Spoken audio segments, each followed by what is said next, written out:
Visiocène a sélectionné pour vous cette semaine une expédition théâtrale avec un théâtre pour la vie au théâtre Mouffetard, une plongée dans l'humour avec le jeu de la vérité au théâtre Tristan Bernard, une descente en absurde avec Manucure à la tronçonneuse à la Comédie de Paris. Mais commençons tout de suite par un cabotinage avec La Nuit des Reines au théâtre de la Huchette.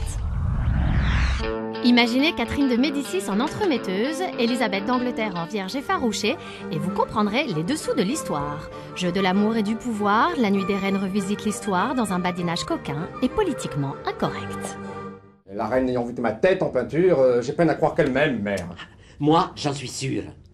Tu oublies qu'elle est vierge et avancée en âge. C'est pourquoi ton portrait a fait tant de ravages. Qu'est-ce qui intéresse les rois et les reines? Le pouvoir et le long, donc la seule chose qui leur reste pour s'amuser, c'est le sexe. Maudite ménopause!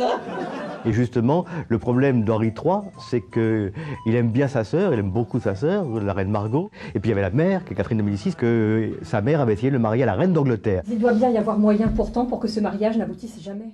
Dites-moi, est-elle si vilaine qu'aucun homme à ce jour n'ait voulu la sauter? Rico! Le roi de France se fait dans la fraise et le froc. En plus, le pauvre Louis est pédé comme un phoque. Henri, mon préféré. Passe pour une tapette. Alors, quel humour! Spécialité anglaise. France, une fantaisiste égocentrique, et Abigail, 100% bio à la sauce yin yang, partagent la même maison. Leur petit intérieur est soudain perturbé par l'arrivée d'un locataire inquiétant.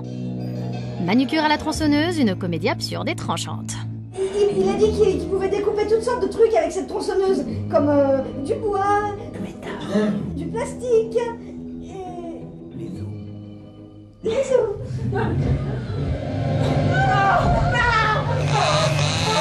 C'est un humour anglais qui est très décalé, qui peut être assez cynique, des personnages qui sont très loufoques et qui frôlent l'absurde. C'est un fou, c'est un psychopathe. Ça se voit dans ses yeux, il n'a rien de gentil. Le thème réel de la pièce, c'est un peu le délit de sale gueule. Et comment la peur peut faire des choses à des gens.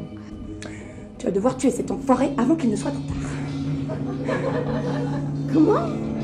Régler son compte à ce salopard avant qu'il ne nous règle le nôtre. Oh, c'est fou. Ce type agit sur moi comme un diurétique. Prenez 3 jeunes quadras, torse bombé, testostérone chargé, ajoutez la pulpeuse copine de lycée dont chacun d'eux a rêvé et vous obtenez le jeu de la vérité. Philippe Lelouch signe ici une des meilleures comédies de l'année et l'on parle déjà d'une adaptation au ciné. Vous n'avez pas remarqué que sur la table, il y a 4 couverts? C'est l'histoire de 3 jeunes quadragénaires qui se retrouvent, on va dire, une fois par semaine, entre copains, sans femmes, sans enfants, etc. Bah, c'est la surprise du siècle. Quelqu'un qu'on connaît? Ah bah, obligé. Qu'on aime bien? Grave.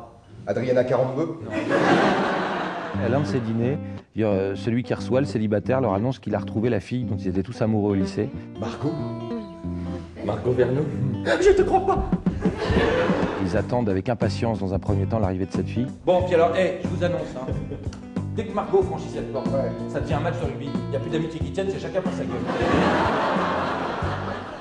C'est la guerre? Ouais. J'ai 10 ans, je sais que c'est pas vrai, mais j'ai 10 ans.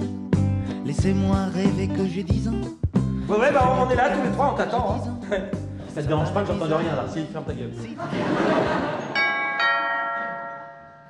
Une troupe entame une version très contemporaine d'Antigone. Un spectateur ulcéré interrompt la représentation et plonge les comédiens dans une exploration improvisée. Une pièce panoramique pour mieux connaître le théâtre d'hier et de demain. Bref, un théâtre pour la vie. Il y a plus de 2500 ans, les Grecs utilisent le théâtre pour éduquer les hommes et pour les faire sortir de la barbarie. C'est une fresque, on explore et on voyage dans tout le théâtre avec de l'humour. Au lieu d'être à genoux et de lasser mes godasses et d'implorer ma grâce.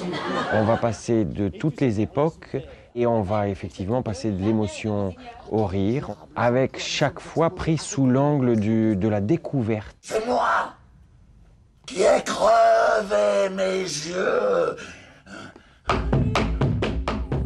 À quoi me seul. T'as vu? Voilà, vous savez tout. Visioscène, la sélection de la semaine, c'est fini. Merci de nous avoir suivis. On se retrouve la semaine prochaine pour d'autres découvertes et en attendant, bon spectacle.